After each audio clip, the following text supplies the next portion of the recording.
Hey everybody, last night two more first round series closed out in the NHL. One of those being the Carolina Hurricanes and New York Islanders. The Hurricanes finally put those pesky Isles away with an overtime win in game number 6, finishing off that series, and Carolina will now move on to round number 2 where they will face either the New Jersey Devils or New York Rangers. So with the series over, it's time now for a series review where I'll take a look back at what happened, overall themes of the series, and I'll give you my 3 stars of the series as a whole. So let's get into it here. Carolina able to win the series in 6 games. The Islanders did put up a very good fight. It was a very close series, a lot of very tight games, but ultimately the Hurricanes get the job done. We look at the goals for numbers, very, very tight here. Just 16 goals for the Hurricanes, 15 for the Islanders. I mean, 4 of the 6 games in this series were separated by 1 goal, including the series clincher in overtime that saw the Hurricanes move on to round number 2. Just extremely, extremely tight series between these teams. And ultimately, New York just came up a little bit short, but did keep it very low scoring, which is what they needed to do to have a chance. Power play numbers, big role in the series here, special teams. Carolina 5 for 25 on the power play. The Islanders just 1 for 18. Abysmal power play for the Isles, and ultimately that really cost them because with how many one-goal games there were in this series and how close this series was as a whole, you got to imagine that just another 2 or 3 power play goals for the Islanders may have changed the entire series and really could have stolen them another game or two. But ultimately, the power play comes up way too short, only 1 power play goal. And Carolina, their power play didn't exactly light it up, but especially early on in the series, they got some big goals on the man advantage that really won them some of those early games and got them the lead in the series. And they were able to lean on that and come away with the win. So the other thing to note here is the differential in number of power plays. Carolina got a lot more opportunities on the man advantage than the Islanders did. That really has to do a lot with style of play. I'm going to talk about more about that later in this video, but the Islanders didn't get on the power play a whole lot, and when they did nothing with it, whereas the Hurricanes were able to score some big power play goals, and ultimately that really played a role in the difference in this series. Goaltending matchup for the Carolina Hurricanes. They started the series with Antti Raanta in goal, and he was very solid. I wouldn't say he lit it up, but he did what he had to do and was expected to do. He went 3-2 with a .906 save percentage, 2.59 goals against average, and 0.4 goals saved above expected. So he was pretty much exactly what he was expected to be. And that was good enough for the Hurricanes to win 3 games, and Raanta did his job. Freddie Andersen was able to come back in game number 6, finally healthy, finally feeling good, and he was absolutely outstanding. He won the game, obviously, with them moving on. .971 save percentage, 0.91 goals against average, just gave up the 1 goal in the overtime win, and 1.8 goals saved above expected, and that was just in that 1 game. So I certainly expect Freddie Andersen to be the guy the rest of the way, unless something else happens with his health. But Andersen looked awesome in his return, and certainly look for him to be the starter next series. On the other side, the New York Islanders, Ilya Sorokin didn't obviously win the series, but really gave it a valiant effort and did all he could for New York. .929 save percentage, which is absolutely outstanding. 2.60 goals against average, and 3.7 goals saved above expected. That is top 5 in the league in these playoffs. and he's on a losing team. I mean, he was literally a top 5 goaltender in these playoffs in round number 1, but it still wasn't enough as the Hurricanes are able to get the job done and just score, that one or two more goals that they needed to come away on the winning side. But Sorokin was fantastic. You really couldn't ask for anything more from him.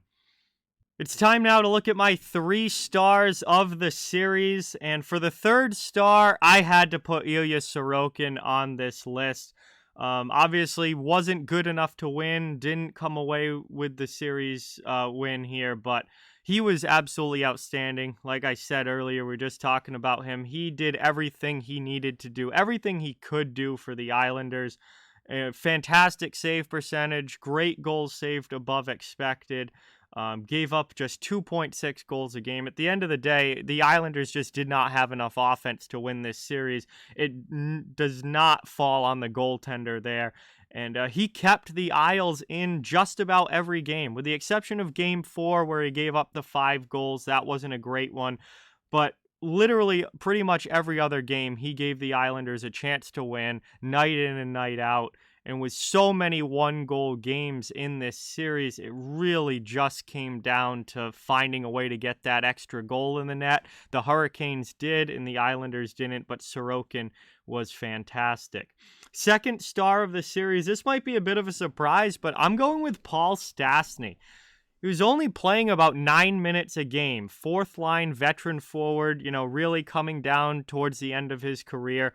But he had 3 goals in this series, including the series-winning overtime goal in game number 6. And, Stastny finished 2nd on the team in goal scoring, despite only playing about 9 minutes a game. So he was extremely efficient with his ice time, really contributed in the goal-scoring department. The only player that had more goals than him on the Hurricanes is a guy we're going to talk about in a minute, who was the 1st star of the series, and really took that veteran bottom 6 leadership, do anything you can to help the team roll, and played it to a T. And ended up with 3 goals in the series. Those were his only 3 points in even rating, and he did have a game-winning goal with the overtime winner in Game 6, and that was a huge goal to move the Hurricanes on, and Stastny, in limited ice time, really played well and really contributed a lot. But the number 1 star, this was without a doubt Sebastian Aho. Forward, just their star player, Carolina's star player for sure, and he played like it in this series. Over a point per game with 7 points in the 6 games. He led the team with 4 goals. He was +3. He had a game-winning goal. Sebastian Aho was everything he needed to be in this series for Carolina, and hopefully that continues for him and the Hurricanes in round number 2. He played great. So ultimately, as expected, the Carolina Hurricanes, as the winners of the Metro Division, come away with the win in this series. I will say I was impressed with the fight that the New York Islanders showed. However, they really came out. They played physically. They really played tight hockey games. They kept so many of these games within 1 goal. They just didn't have the offense in the end. Sorokin was great in goal, as we talked about throughout this video. It all just came down to coming up a little bit short in the goal scoring department, and this series could have gone very differently had they had an extra tick of offense. But ultimately, Carolina moves on. Do you want to mention back what I mentioned before, the power play discrepancies? It looked like the Islanders were maybe undisciplined from a statistical standpoint, but they had to play that way. I do not blame the Islanders at all for coming out and trying to rough up the Hurricanes, because really that was their only chance to win. They are not going to win a speed, skill, running gun battle with Carolina. Carolina's just flat out the more talented, skilled team. For the Islanders to have any chance, they had to bring a huge physical edge to this series. And they tried to do that, especially early on in the series. It did result in them taking some penalties, and obviously Carolina ended up scoring on some of those power plays, and and you know, winning games or taking leads because of those power play goals. But the Islanders had to play that way, and I don't blame them for it at all. I think that's what they had to do. In the end, it just wasn't enough to tip the scales in this series. But Carolina, not really the most physical team, more about speed and skill. The Islanders had to play with that physical edge. It wasn't enough to tip the scales in their favor in this series, but I think it was the only chance that they had, and I don't blame them one bit for playing that way. Ultimately, the Carolina Hurricanes, the better team, the more talented team, moves on to round number 2 as this series comes to a close. Again, I'm impressed with the Isles' effort. I'm impressed with the fight that they showed, but Carolina, in the end, moves on.